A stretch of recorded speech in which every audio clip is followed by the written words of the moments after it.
What happens when talent meets prejudice? Meet Melanie Graham, an 11-year-old prodigy dismissed by everyone around her. Will her music be enough to shatter their biases, or will their silence speak louder than words?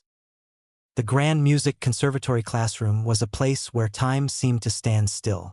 High ceilings stretched upward, their ornate moldings catching the afternoon light that spilled through tall windows. Polished wooden floors gleamed underfoot, and the faint scent of aged wood and polished brass lingered in the air. At the far end of the room sat an old piano, its keys yellowed with age, as if it had witnessed decades of practice, performances, and whispered dreams. Melanie Graham sat at the very back of the room, her navy blue blazer slightly too big for her small frame. Her white blouse was neatly pressed, but the cuffs were frayed, betraying years of careful mending. She clutched her violin case tightly against her chest, her knuckles pale. It wasn't much, just a second-hand instrument with scuffed edges, but it was hers. Every scratch on its surface told a story of late-night practices, stolen moments, and quiet determination. Professor Romeo stood at the front of the room, his silver hair perfectly combed, his tailored suit immaculate. Wire-rimmed glasses perched on his sharp nose as he surveyed the class with an expression somewhere between disdain and boredom. He tapped his baton against the lectern, drawing the students' attention. "Today," he began, his voice carrying the weight of authority, "we discussed the upcoming additions for the youth orchestra." A murmur rippled through the room. The orchestra was the pinnacle of achievement at the conservatory, a prestigious ensemble reserved for the most talented students. Melanie felt her heart quicken. She had dreamed of this moment for years, though she had never dared to speak of it aloud.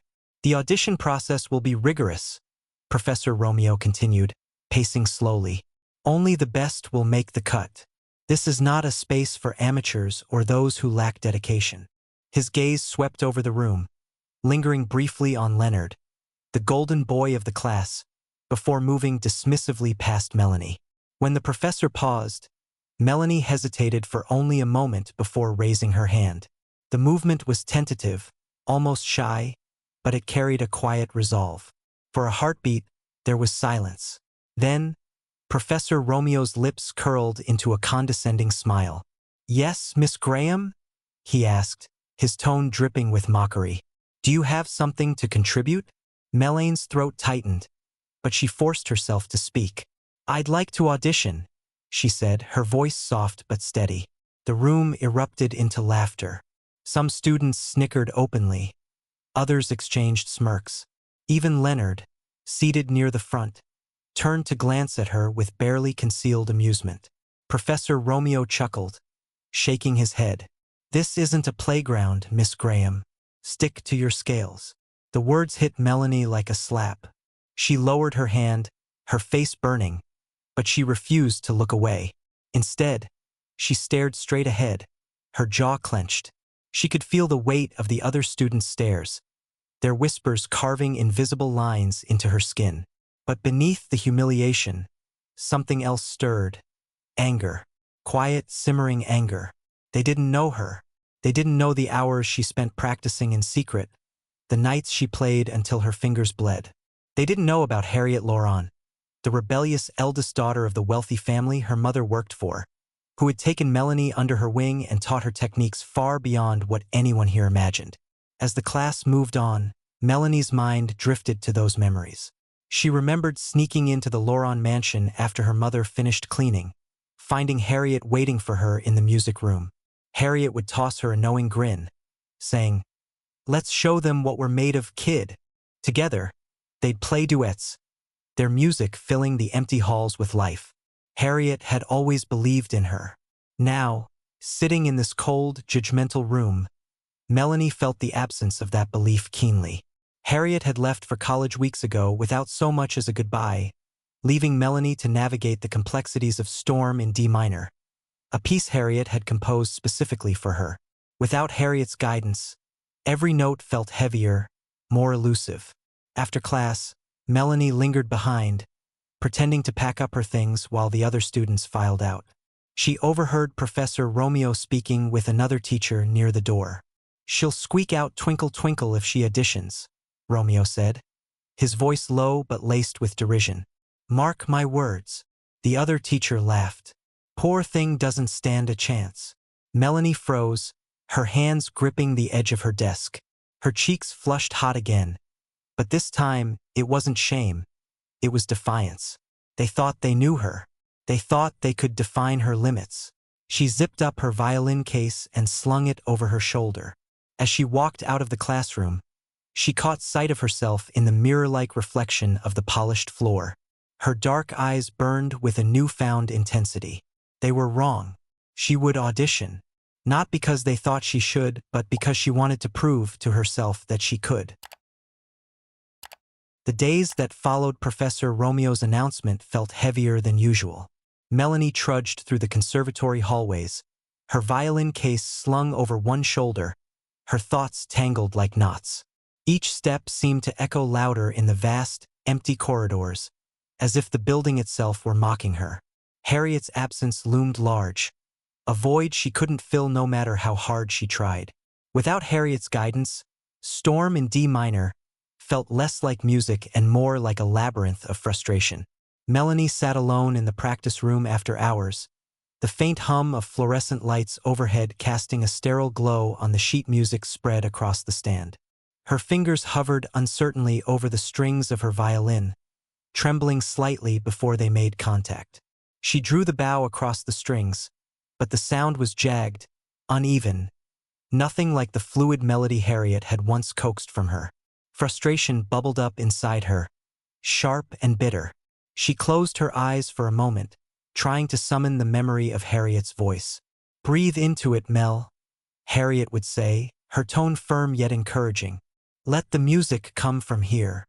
Harriet always pressed a hand to her own chest when she said it, as if reminding Melanie that the heart mattered as much as the hands. But now there was only silence. No Harriet leaning against the piano, no teasing grin or gentle corrections. Just Melanie, staring at the notes on the page as if willing them to rearrange themselves into something she could understand. At school, things weren't any easier. Leonard, the golden boy favored by Professor Romeo, took every opportunity to remind Melanie of her place. He sauntered past her locker one morning, his polished leather shoes clicking against the tiled floor. His violin case gleamed under the light, a brand new model, sleek and expensive, and he held it casually, as though its value meant nothing to him. "Hey, Graham," he called out, his voice carrying just enough volume to draw attention from nearby students. "Does your mom polish instruments too? Or do you just borrow hers?" A ripple of laughter spread through the group clustered around him. Melanie clenched her fists, her nails digging into her palms. She didn't respond, simply turned her back and walked away, but the sting lingered. It wasn't just the words. It was the way they landed, finding cracks in her armor that she hadn't even known existed. Later that day, during ensemble rehearsal, Leonard leaned back in his chair, smirking as he watched Melanie struggle with a passage. When Professor Romeo signaled for a break, Leonard raised his hand lazily. "Sir," he began, his tone dripping with false innocence, "I think we should let Melanie audition, for charity." The comment earned another round of snickers from the other students. Melanie kept her gaze fixed on her sheet music, refusing to give him the satisfaction of looking up. But she could feel Professor Romeo's eyes on her, heavy and disapproving. "Very well," Romeo said finally, his lips curling into a thin smile. "Miss Graham, since Mr. Hayes has so graciously volunteered you, I suppose we must allow it. Let's see what the janitor's kid can do." The room erupted in laughter again. But this time, Melanie didn't flinch. Instead, she felt something shift within her, a spark igniting deep in her chest. They thought this was a joke, a spectacle. Fine, let them laugh. Let them underestimate her. After class, Melanie retreated to the basement of the conservatory, a forgotten space rarely used by anyone except the maintenance staff, including her father. The air was cooler down here, tinged with the faint smell of damp concrete and old wood. A single bulb hung from the ceiling, swaying slightly as if caught in an invisible breeze. She set up her music stand and opened her case, taking out her violin with deliberate care. Her fingers brushed against the worn surface of the instrument, tracing the scratches and dents that marked its history. This violin had been with her through everything: the late-night practices in the Loron mansion, the whispered lessons with Harriet, the quiet moments when she played just for herself. For hours, she practiced, her movements becoming more fluid with each repetition. Her fingers ached, blistered from pressing too hard on the strings, but she barely noticed. Every mistake fueled her determination. Every correct note felt like a small victory. When exhaustion finally claimed her, she collapsed onto the cold floor, her violin resting beside her. That's how her father found her later that night, curled up in the dim light, her breath slow and steady. He knelt beside her, gently shaking her awake. "Melanie," he said softly, his voice rough with concern. "What are you doing down here?" She blinked up at him, groggy but resolute. "Practicing," she murmured, sitting up slowly. Her father sighed, running a hand over his face. "You can't change their minds with talent alone, sweetheart. Sometimes people don't want to see what's right in front of them." "I'm not doing it for them," Melanie replied, her voice firmer now. "I'm doing it for me." Her father studied her for a long moment, his expression unreadable. Then he nodded, standing up and offering her his hand. "All right then. Just promise me you won't let them break you." "I won't," she said, taking his hand and pulling herself to her feet. As she packed up her violin, she noticed an envelope tucked into the corner of her case. Puzzled, she opened it and pulled out a letter written in Harriet's unmistakable scrawl. "Dear Mel, I know I left without saying goodbye, and I'm sorry for that, but I want you to keep playing, not because someone tells you to, but because it's yours. Play like you're the only one who matters. And remember, storms don't last forever. Love, Harriet." Melanie folded the letter carefully and slipped it into her pocket. That night, as she practiced alone in the basement, she began to experiment with the piece Harriet had composed for her. She wove fragments of a traditional African folk melody into the structure, letting the rhythm guide her bow.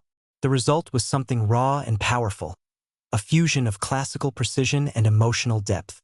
It wasn't perfect yet, but it was hers. The basement of the conservatory became Melanie's sanctuary.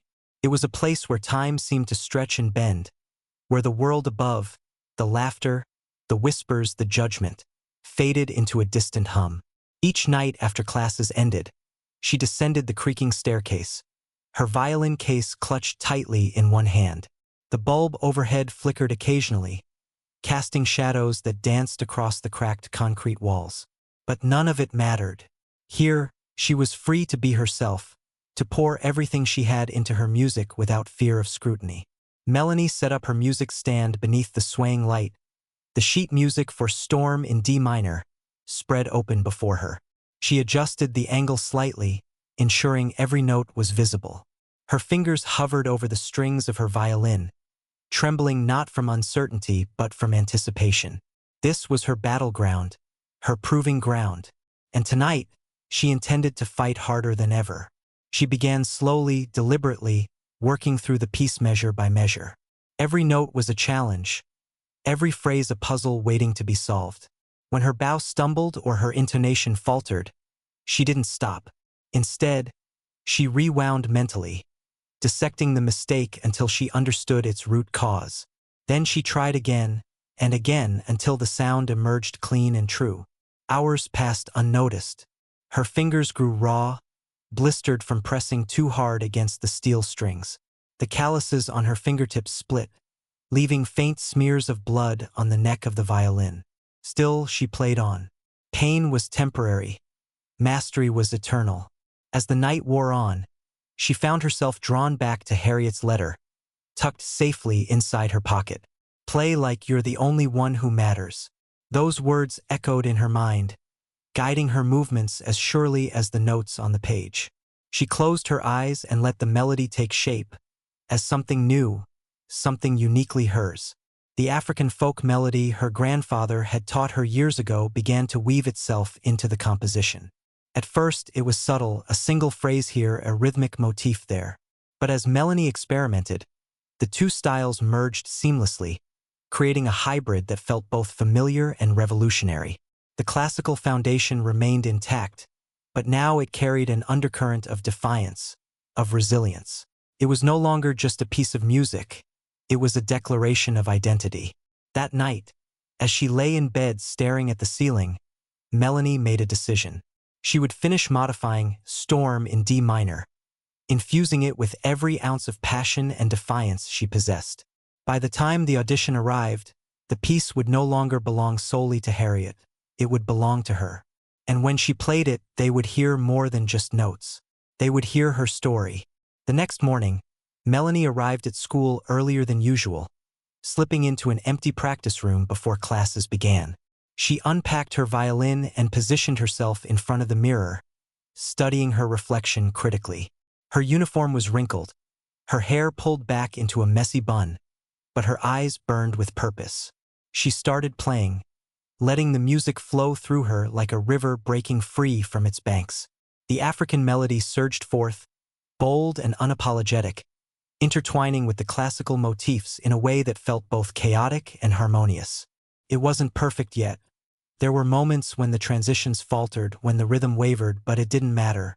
What mattered was the feeling behind it. By the time she finished, sweat beaded on her forehead, and her arms trembled from exertion. But she felt alive in a way she hadn't in weeks. As she packed up her violin, she caught sight of Leonard lingering outside the door, his expression unreadable. For a brief moment, their eyes met through the glass. Then he turned and walked away, leaving Melanie alone with her thoughts. She didn't know what he had heard or what he thought of it, but it didn't matter. This journey wasn't about him. It never had been. With renewed determination, Melanie headed to class, her steps steady and sure. Whatever came next, she was ready. The day of the audition arrived, cloaked in a tension so thick it seemed to press against the walls of the conservatory. Melanie stood backstage, her violin case resting at her feet, her hands clasped tightly together. The air smelled faintly of polished wood and nervous sweat, mingling with the distant hum of tuning instruments. Through the heavy velvet curtains, she could hear murmurs from the audience. Students, teachers, and even a few parents who had come to witness the selection process. Her heart pounded in her chest, each beat reverberating like a drum roll. She closed her eyes, trying to steady her breathing. Harriet's words echoed in her mind. Play like you're the only one who matters. It was easier said than done when the weight of so many expectations and prejudices hung in the balance. Still, she clung to the mantra, letting it anchor her amidst the chaos. Professor Romeo's voice cut through the din, his tone clipped and formal as he addressed the assembled crowd. Welcome to the auditions for this year's youth orchestra. Each student will perform a piece of their choosing, after which they will receive feedback from our esteemed panel. Melanie glanced down at her sheet music, though she barely needed it anymore. Every note of Storm in D minor was etched into her memory, not just as sound but as feeling, as defiance, as identity, as survival. She adjusted the strap of her violin case over her shoulder, her fingers brushing against the worn surface. This instrument had carried her through countless late nights and moments of doubt. Today it would carry her onto the stage. When her name was called, the room fell eerily silent. She stepped forward, the spotlight blinding as she made her way to the center of the stage. The whispers rippled through the audience like waves, some curious, others dismissive. Leonard sat near the front, his arms crossed, a smirk playing on his lips. As Melanie positioned herself, he leaned back in his chair, feigning a cough into his hand. "Trash!" he muttered loud enough for those around him to hear. A few students snickered, but Melanie refused to acknowledge them. Instead, she focused on the podium where Professor Romeo stood, his expression unreadable behind his wire-rimmed glasses. She raised her violin to her chin, her bow poised above the strings. For a moment, everything else faded. The whispers, the judgmental stares, the weight of expectation. All that remained was the music. The first notes rang out, sharp and clear, slicing through the silence like a blade. The opening bars of Storm in D minor were intricate, demanding precision and control. Melanie's fingers danced across the strings, her movements fluid and confident. Each note was deliberate, imbued with the hours of practice that had brought her here. Then came the African folk melody, woven seamlessly into the composition. Its rhythm pulsed with life, raw and unapologetic, transforming the classical structure into something entirely new. Melanie poured herself into the performance, her body swaying slightly as the music surged forward. Her bow moved with urgency, coaxing sounds from the violin that felt almost primal. A cry, a plea, a declaration. The audience was spellbound. Even those who had doubted her, Leonard included, sat frozen, their expressions shifting from skepticism to awe. The headmistress, seated beside Professor Romeo, leaned forward in her chair, her eyes wide with admiration. As the piece reached its climax, the folk melody crescendoed, filling the hall with a haunting beauty that left no room for indifference. Melanie's bow pressed harder against the strings, drawing out a final, searing note that hung in the air long after she lowered her instrument. For a moment, there was nothing but silence. Then, slowly, applause began to ripple through the room, building into a crescendo of its own. Students rose to their feet, clapping fervently, their earlier mockery forgotten. Professor Romeo gripped the edge of his podium, his knuckles white. He opened his mouth to speak, his usual condescending critique already forming on his tongue. But before he could utter a word, the headmistress interjected, her voice firm and commanding. "That, Professor," she said, cutting him off mid-sentence, "is artistry." The words hung in the air, silencing any attempt Romeo might have made to diminish what had just transpired. His face flushed red, but he said nothing, simply nodding curtly before stepping aside. Melanie stood motionless under the spotlight, her chest rising and falling with the effort of what she had just accomplished. She scanned the room, taking in the standing ovation, the stunned faces, the grudging respect, even from Leonard, who stared at his shoes, unable to meet her gaze. But none of it mattered. What mattered was the music. What mattered was the truth she had poured into every note. As she walked off stage, her father appeared in the wings, his eyes glistening with pride. Without a word, he pulled her into a tight embrace, holding her as if afraid she might disappear. "You did it, Mel," he whispered, his voice thick with emotion. "You showed them who you are." Melanie nodded, tears welling in her eyes. She didn't need to say anything. The music had spoken for her. Backstage, the other students avoided her gaze or offered tentative smiles, unsure how to reconcile the girl they had dismissed with the musician who had just silenced an entire auditorium. Melanie ignored them, focusing instead on packing up her violin. She paused for a moment, glancing at the photograph of Harriet tucked into her case. Though Harriet wasn't there to see it, Melanie knew she had been listening. In the echoes of the melody, in the rhythm of the strings, in the quiet defiance that had carried her through. As she zipped up her case and turned to leave, Melanie felt lighter, as if a weight she hadn't realized she was carrying had finally lifted. The journey wasn't over, but she had proven enough, for herself, for Harriet, for everyone who had ever doubted her. The days following the audition passed in a blur of whispers and stolen glances. Melanie moved through the conservatory hallways with her usual quiet determination, but now there was something different about the way people looked at her. Some students nodded respectfully as she passed. Others avoided her gaze altogether, their earlier mockery replaced by an awkward silence.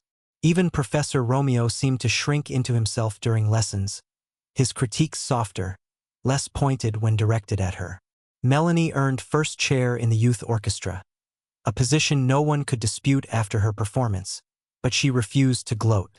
Instead, she carried herself with the same humility that had always defined her, letting her music speak for itself. Still, she couldn't ignore the subtle shifts in the atmosphere around her. The weight of expectation lingered, heavier now that she had proven herself capable of meeting it. One afternoon, as she packed up her violin after rehearsal, Leonard approached her hesitantly. His usual arrogance was absent, replaced by an almost boyish uncertainty. He cleared his throat, shuffling his feet awkwardly before speaking. "Hey, Melanie," he began, his voice low and hesitant. "I wanted to ask you something." Melanie turned to face him, her expression guarded. She didn't say anything, simply waited for him to continue. "I've been working on my bowing technique," he admitted, running a hand through his hair. "And I was wondering if you'd be willing to give me some pointers." For a moment, Melanie considered refusing. It would have been easy to dismiss him, to let his earlier cruelty go unanswered. But as she studied his face, she saw something unexpected: vulnerability. He wasn't the golden boy favored by Professor Romeo anymore. He was just another student, struggling like everyone else. Finally, she nodded, her gesture small but firm. "All right," she said simply, turning back to her case and zipping it shut. Leonard exhaled, relief washing over his features. "Thanks," he murmured, offering a tentative smile before walking away. Weeks later, Melanie returned to the Loron mansion on a crisp winter evening. The house was alive with the sounds of holiday preparations, carolers practicing in the parlor, the clinking of glasses as servers arranged trays of hors d'oeuvres. Harriet had come home from college for winter break, and tonight was the first time they would see each other since her departure. Melanie made her way to the music room, her violin case slung over one shoulder. The grand piano sat in the corner, its lid raised as if waiting for someone to play. Harriet stood near the window, her silhouette framed by the soft glow of string lights strung along the edges of the glass. When she heard Melanie enter, she turned, her face breaking into a wide grin. "Mel!" she exclaimed, rushing forward to pull her into a tight hug. "You were incredible at the audition. I heard all about it." Melanie smiled faintly, though her eyes betrayed a flicker of doubt. "You left without saying goodbye," she said quietly, her voice tinged with reproach. Harriet's smile faltered, guilt shadowing her expression. "I know," she admitted, stepping back slightly. "And I'm sorry. I thought I was doing the right thing, giving you space to figure things out on your own. But I should have stayed in touch." Melanie nodded, accepting the apology without needing to hear more. They had never needed many words between them. Their bond ran deeper than language. "Play it for me," Harriet urged, gesturing toward Melanie's violin. "The piece you performed at the audition. I want to hear it." Melanie hesitated for only a moment before unpacking her instrument. She positioned herself in the center of the room, the familiar weight of the violin resting against her chin.